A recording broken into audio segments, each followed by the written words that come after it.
আমি আপনাদের কাছে সাহায্য চাই। আমার মা মা আমার বউ আমার ফ্যামিলি নিয়ে আমি খুব কষ্টে আছি।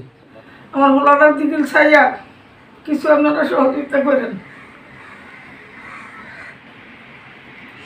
বউ একটা কিচ্ছু করতাম পারি না, বউটারও কিছু খাওয়াইতাম পারি না। মোহাম্মদ মামুন পেশায় কাভার্ড ভ্যান চালক, বয়স 28-এর কোঠায়। মা পরিবারের সদস্যদের ভরণ পোষণের দায়িত্ব তার। ঘরে রয়েছে অন্তঃসত্ত্বা স্ত্রী। প্রতিদিনের মতো 5 আগস্ট জীবিকার তাগিদে গাড়ি নিয়ে বের হয়। ঠিক ছোটপোল পুলিশ বক্সের সামনে গিয়ে রাস্তা পার হওয়ার সময় বৈষম্যবিরোধী ছাত্র আন্দোলনের মুখে পড়ে যায়। অতর্কিত পুলিশের ছোড়া গুলি দুপায়ে লাগে মামুনের। মুহূর্তে মামুনের পৃথিবী অন্ধকার হয়ে আসে। চোখ মেলে দেখে চট্টগ্রাম মাও শিশু হাসপাতালের বেডে শুয়ে আছে। এরপরে চিকিৎসার মাধ্যমে অস্ত্রোপচার করে মামুনের পায়ের গুলি বের করা হয়। বর্তমানে মামুন পশ্চিম নিমতলির বাসায় চিকিৎসার অভাবে কাতরাচ্ছেন। পরিবারের একমাত্র উপার্জনক্ষম ছেলে অচল হওয়ায় উপার্জন নেই। মা, স্ত্রী সকলের চোখে মুখে এখন নিরাশার ছাপ। ছেলেকে উন্নত চিকিৎসা করাতে পারছে না মামুনের অসচ্ছল পরিবার। মামুনের মায়ের আকুল আবেদন, বৈষম্যবিরোধী ছাত্র আন্দোলনে গুলিবিদ্ধ সন্তানের চিকিৎসার জন্য বৈষম্যবিরোধী ছাত্র আন্দোলন চট্টগ্রামের সমন্বয়কারী ও সকলের সহযোগিতা কামনা করে অসহায় পরিবারটি।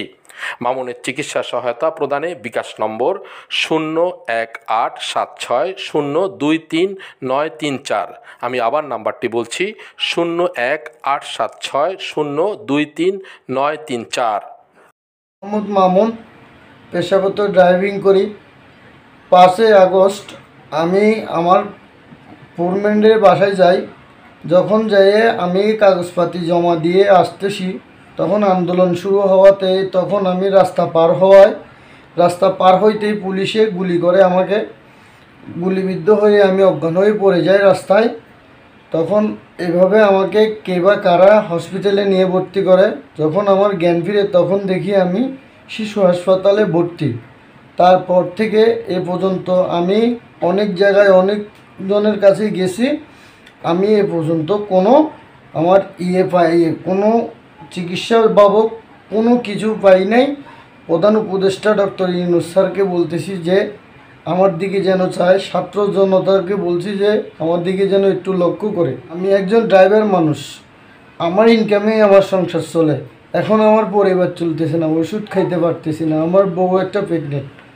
আমার মা আমার বউ আমার ফ্যামিলি নিয়ে আমি খুব কষ্টে আছি। বাসা ভাড়া দিতে পারতেছি না। এখন কোথায় গিয়ে দাঁড়াবো?